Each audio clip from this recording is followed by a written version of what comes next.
एक छोटे से शहर में जैद नाम का लड़का रहता था। वो एक कारखाने में मजदूरी करता था।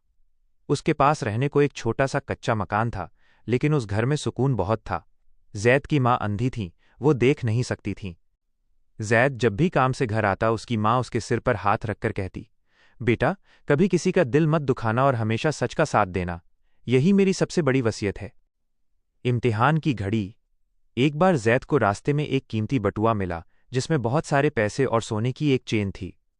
जैद बहुत गरीब था। उस वक्त उसके घर में राशन के भी पैसे नहीं थे। शैतान ने उसके मन में लालच डालना चाहा कि इन पैसों से वो अपनी माँ का इलाज करा सकता है। लेकिन उसे अपनी माँ की आवाज़ याद आ गई, सच्ची कामयाबी नेक इंसान बनना है। जैद ने उस बटुए के मालिक को ढूंढा। वह शहर का एक बहुत बड़ा व्यापारी था। जब जैद ने उसे बटुआ लौटाया तो व्यापारी हैरान रह गया।